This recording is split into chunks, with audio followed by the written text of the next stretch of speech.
Estamos de volta com o programa Papo Cabeça.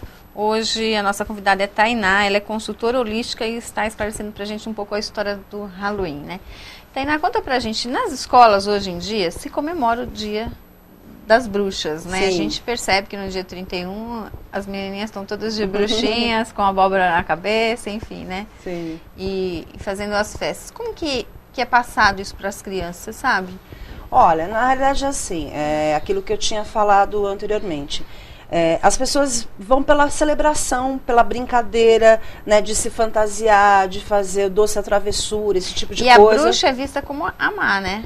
A bruxa geralmente é vista como a figura pitoresca, né, da maldade, da bruxa que ainda tem o nariz pontudo, aquela verruga na ponta do nariz, aquela coisa envelhecida. E na realidade, hoje a gente sabe que as coisas não são bem assim.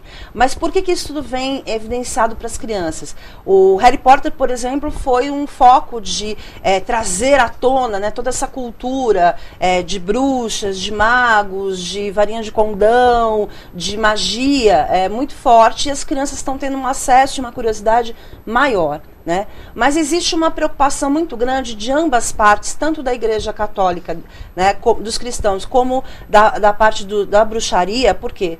Porque a bruxaria ela não é um modismo, né? Ela é realmente uma religião.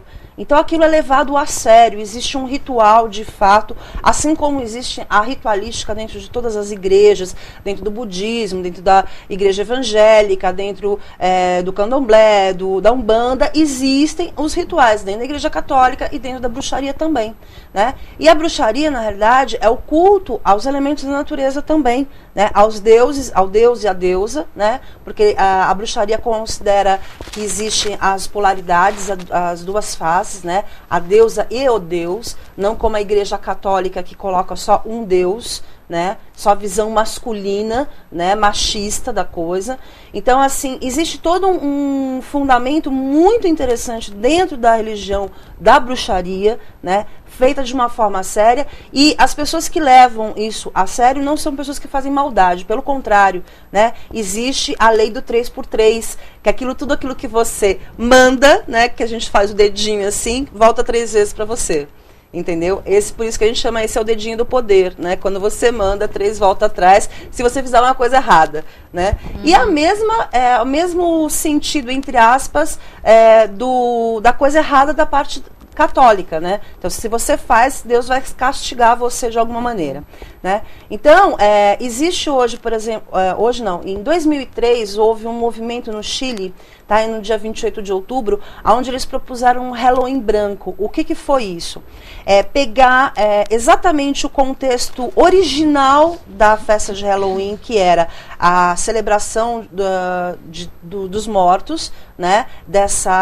Do culto dos ancestrais, na realidade, e trazer às crianças de volta esse sentimento, né, de fazer a oração, de tudo mais. Porque isso se perdeu, né? Isso se perdeu muito. Histórico. E o que é interessante, eles propuseram um Halloween branco por quê? Porque ao invés das crianças se transformarem em bruxinhas, monstros e diabinhos, etc., eles iam se fantasiar de fadas, de anjos, de príncipes, que era o lado branco ou o lado bom da história, para justamente não inseminar na criança a coisa da violência, né?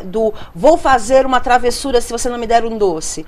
Então era assim, me dê um doce que eu faço uma oração, que eu faço um bem para você, entendeu? Então era uma maneira de estimular a criança a ter um sentimento mais nobre em relação a algumas coisas. E aproveitando a celebração da festa, né? Mas no seu sentido mais original.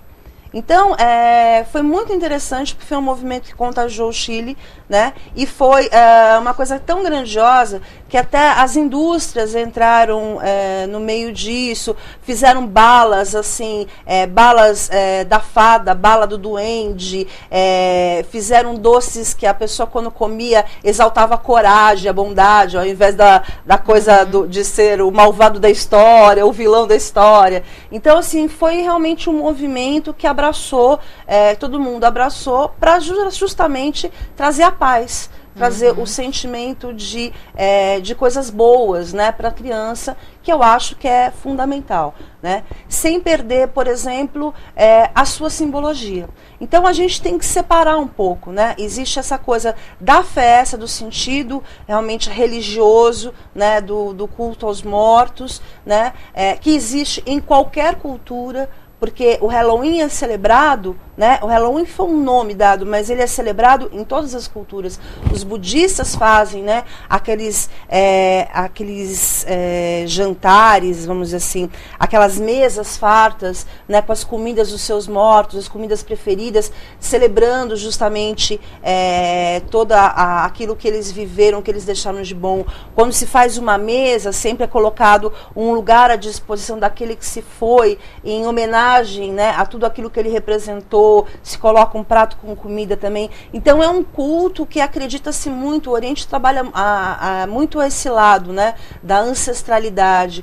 Então também é uma coisa importante, né, a ser levado em consideração. Né? Entendi. E como é que a Igreja Católica vê tudo isso? Então, eu acho que existe um preconceito, né, que vem desde lá da Idade Média, da Inquisição, de olhar as bruxas como as bruxas, né, de olhar aquele ser que tem um dom diferente, né, que faz um ritual que ninguém conhece, entre aspas, como algo pejorativo. E hoje a gente sabe que nós somos o quê? Bruxas modernas. Né? Por quê?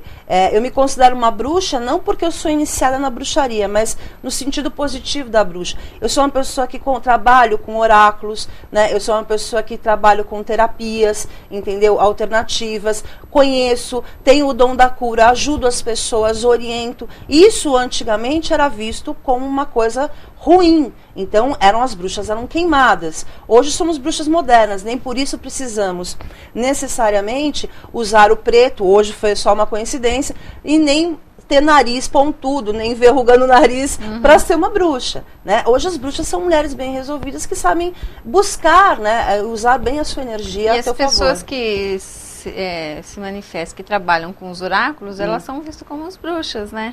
Tem esse lado de ser vistas, né? Mas na realidade somos pessoas com uma sensibilidade maior, né? Que direcionaram isso para ajudar as pessoas. Então, na realidade, não se tem nada de excepcional nisso, e nem por isso vamos usar para o mal ou para o bem, entendeu? Geralmente se faz as coisas para o bem, é claro, né? Direcionando as pessoas para o melhor caminho. Né? Mas esse conceito de bruxa mudou muito, então assim, mas mesmo assim existe ainda um preconceito da Igreja Católica em relação às coisas. Ok.